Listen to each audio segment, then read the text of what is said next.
Class 4 कैसे हैं आप सब। उम्मीद है कि आप लोग सेहत के साथ होंगे, तंदुरुस्ती के साथ होंगे। ये है हमारी इस्लामियत की क्लास और मैं हूं आपकी टीचर आयशा अदनान। आज तारीख़ है 22 जनवरी 2021 और दिन है जुम्मे का। जी बच्चों, आप लोगों को पता होगा कि हमारे एग्ज़ाम्स जो हैं फर्स्ट टर्म एग्ज़ाम्स वो 1 फरवरी तक पोस्टपोन हो गए हैं, मुलतवी हो गए हैं। तो अब हम अपना इन 2 हफ्तों में कुरान के अपना सेकंड टर्म सिलेबस स्टार्ट कर रहे हैं। ठीक है, तो फर्स्ट टर्म एग्ज़ाम जो अब आप लोगों का होना है उसमें आप लोगों ने कौन कौन से चैप्टर्स पढ़े हैं? अल्लाह पर ईमान, अल्लाह ताला से मोहब्बत और रसूल अल्लाह सल्लल्लाहु अलैहि वसल्लम की अताअत। तो ये 3 असबाक हैं और इन्हीं में से आपका MCQs बेस्ड पेपर बनेगा। और MCQs का मैं आपको डिटेल समझा चुकी हूँ कि उसमें मुख्तलिफ़ चीज़ें हैं, लेकिन उसके लिए क्या ज़रूरी है कि आप कॉपी वर्क और बुक के चैप्टर्स को अच्छी तरह से रीड करेंगे। अगर आपने रीड कर लिया तो आप पेपर अटैम्प्ट कर सकते हैं। ठीक है, अच्छा अब हम अपना मिक़ात दोम या सेकंड टर्म स्टार्ट कर रहे हैं। तो उसमें हमारा पहला सबक कौन सा है? कुरान के हुकूक। क्या सबक का नाम है? कुरान के हुकूक। सबसे पहले अब आप अपने इस्लामियत की किताब निकालिए और सफ़ा नंबर 15 पे कुरान के हुकूक सबक खोलें। ठीक है जी। तो कुरान के बारे में हम सब जानते हैं कि कुरान कौन सी किताब है, कोई आम किताब नहीं है। कुरान हमारी ख़ास मुक़द्दस किताब है और हमारी अल्लाह की तरफ से भेजी गई आखिरी किताब है। पहले 3 किताबें आई थी जिनका नाम है तौरात, ज़बूर, इंजील और आखिरी जो हम रहती दुनिया तक अल्लाह ताला की किताब है वो कौन सी है? कुरान मजीद। सही, हम सब पढ़ते हैं और हम सबको डेली कुरान मजीद पढ़ना चाहिए। अच्छा, कुरान मजीद कब नाजिल हुई? ये भी आपको पता होगा कि रमज़ान के महीने में नाजिल हुई।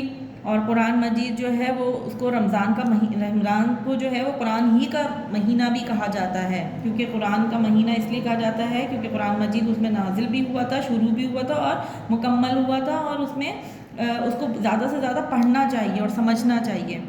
अच्छा, कुरान मजीद किस पर नाजिल हुआ? हमारे आखिरी नबी हज़रत मोहम्मद सल्लल्लाहु अलैहि वसल्लम पर नाजिल हुआ, क्योंकि अब कोई नबी नहीं आएगा, नबूवत का सिलसिला ख़त्म हो गया। हज़रत मोहम्मद सल्लल्लाहु अलैहि वसल्लम आखिरी नबी हैं अल्लाह ताला के, और जब तक दुनिया कायम है वो आखिरी नबी ही रहेंगे। ये हमारा ईमान है। तो अब जब कि कोई आखिरी नबी नहीं आएगा तो कोई और आखिरी किताब भी नहीं आएगी, इसीलिए कुरान मजीद जो है वो हमारे आखिरी नबी के ऊपर अल्लाह की तरफ से आखिरी किताब की शक्ल में नाजिल हुई। ठीक है, अच्छा, कुरान जो है वो हमारे लिए क्या है? रहमत और हिदायत बनाया गया है कुरान को हमारे लिए। रहमत क्यों? इसको हम पढ़ते हैं तो हमारे घरों में रहमत होती है, बरकत होती है, अल्लाह ताला हमारी ज़िंदगियों में आसानियाँ करते हैं। और हिदायत क्यों? क्योंकि इसमें अल्लाह ताला के अहकामात हैं। हिदायत इसीलिए है ना कि हमें पता इसी से चलता है कुरान मजीद से कि अल्लाह ताला हमसे चाहते क्या हैं। हमें एक बेहतरीन मुसलमान या एक मोमिन होने की सिफ़ात हमें कुरान से ही पता चलती है कि हमें करना क्या है। अहकामात जो है वो अल्लाह ताला ने अपने कुरान के ज़रिए हम तक पहुँचाएँ। ठीक है, और ये कुरान किस तरह हम तक पहुँचा? नबी अकरम सल्लल्लाहु अलैहि वसल्लम के ज़रिए हम तक पहुँचा। ठीक है, और कुरान का जो है वो बहुत ज़्यादा तर्जुमा हुआ है, हर ज़बान में हुआ है, ताकि मुख्तलिफ़ लोग मुख्तलिफ़ जगहों पर रहने वाले लोग कुरान को पढ़ें और समझें। इसीलिए इसका तर्जुमा भी किया जाता है, क्योंकि अरबी हर एक को नहीं आती, हमें भी नहीं आती, और अरबी हमारी मादी ज़बान नहीं है। तो हम जब तक हम कुरान को तर्जुमे से नहीं पढ़ेंगे तो हम कुछ समझ भी नहीं सकेंगे कि अल्लाह हमसे चाहता क्या है। वलक़द यस्सरनल क़ुरआन लिज़्ज़िक्रि फ़हल मिन मुद्दक्किर। ठीक है, और यकीनन हमने कुरान को नसीहत हासिल करने के लिए आसान बनाया। तो क्या कोई है नसीहत हासिल करने वाला? कुरान मजीद के हम पर दर्जे हुकूक हैं। तो कुरान मजीद तो बार बार कह रहा है, अल्लाह ताला बार बार कुरान मजीद के ज़रिए हमसे कह रहे हैं कि कुरान को तुम्हारे लिए नसीहत करने के लिए बनाया गया है। यानी ये कुरान को हमने आसान बनाया है। ये कुरान की वर्डिंग भी बहुत आसान है, इतनी आसान है कि वो हमारे समझ में आ जाए। ठीक है, और कुरान के हम पर कुछ हुकूक हैं। वो हुकूक क्या हैं? अब हम वो 1 बाय 1 पढ़ेंगे यहाँ से।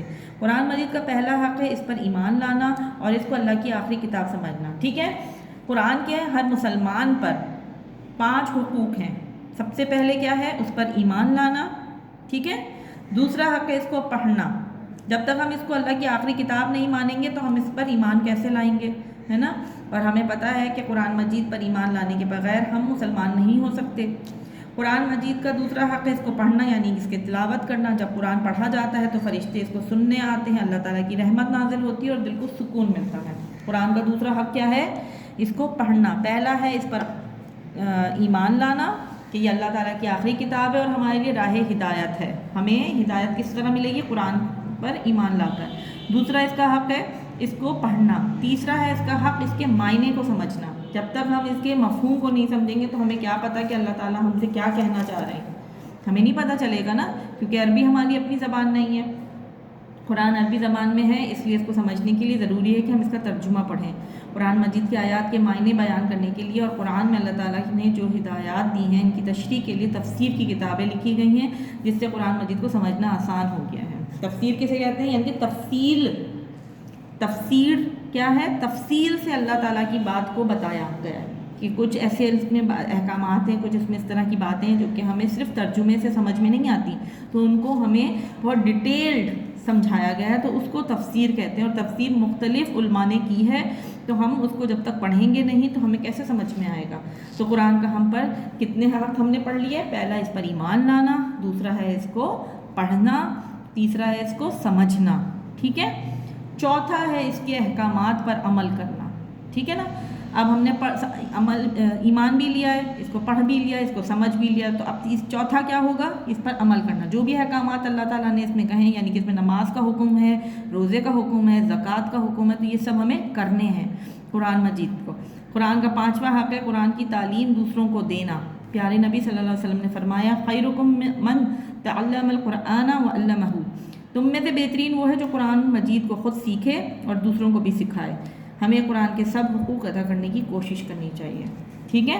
تو بچوں اب ہم نے کتنے حقوق قرآن کے پڑھے؟ ہم نے قرآن کے 5 حقوق پڑھے. سب سے پہلا ہے اس پر ایمان لانا، دوسرا ہے اس کو پڑھنا، تیسرا ہے اس کو سمجھنا، چوتھا اس پر عمل کرنا. ٹھیک ہے نا. اس پر عمل کرنے سے مطلب کیا ہے؟ اللہ تعالیٰ کے احکامات جو ہمیں قرآن کے ذریعے ملے ہیں اس پر عمل کرنا. اور پانچواں ہے اس کی تعلیم دینا، اس کو پھیلانا. صرف یہ نہیں کہ میں نے خود پڑھ لیا قرآن تو بس میرا حق ادا ہو گیا، یہ نہیں ہے. میں نے قرآن کا حق تب ادا کروں جب میں قرآن کے میں سے کچھ اچھی بات سیکھوں اور اس کو دوسروں تک پہنچاؤں. ایک اور نبی پاک صلی اللہ علیہ وسلم کی حدیث ہے کہ تم میں سے بہترین وہ ہے کہ تمہیں چاہیے کہ جو تم ایک دوسروں تک پہنچا دو، خواہ وہ ایک آیت ہی کیوں نہ ہو. اگر ہم قرآن سے کوئی اچھی بات سنتے ہیں، سمجھتے ہیں، پڑھتے ہیں تو ہمیں چاہیے کہ ہم صرف اپنے تک نہ رکھیں بلکہ اپنے ساتھیوں کو بھی پہنچائیں، کیونکہ ہمارا ان پر حق ہے. صحیح قرآن کا بھی اور ہمارے ساتھیوں کا بھی ہم پر حق ہے کہ ان کو ہم اچھی بات بتائیں.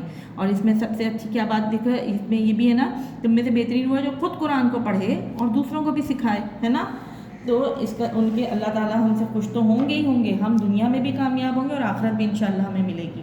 اچھا بچوں، اب آپ نے یہ کرنا ہے کہ اس چیپٹر کو اچھے سے پڑھائی کرنی ہے، اس کی دہرائی کرنی ہے، اور آپ کا ریٹن ورک صرف اور صرف یہ ہے کہ آپ نے اپنی کاپی میں میقات دوم کا ایک ٹائٹل صفحہ بنانا ہے. ٹھیک ہے. جہاں تک آپ کے وہ 3 چیپٹر کمپلیٹ ہو گئے ہیں، فل ان دا بلینکس تک آپ نے کمپلیٹ کرنے تھے، وہ کر کے پھر آپ نے میقات دوم کا ایک ٹائٹل صفحہ بنانا ہے، سر ورک بنانا ہے، اور پھر اس کے آگے آپ نے اپنا ٹائٹل پیج بنائیں گے قرآن کے حقوق کا. چیپٹر کا ٹائٹل پیج بنائیں گے قرآن کے حقوق. ٹھیک ہے. یہ بس آپ کا آج تک کے لیے کام ہے، اور چیپٹر کی اچھی سے پڑھائی کیجیے گا، دہرائی کیجیے گا. آپ اپنی نیکسٹ کلاس میں اس کی ایکسرسائزز کریں گے اور اس کو مزید سمجھیں گے. ملیں گے اپنی نیکسٹ کلاس میں. تب تک کے لیے اللہ حافظ.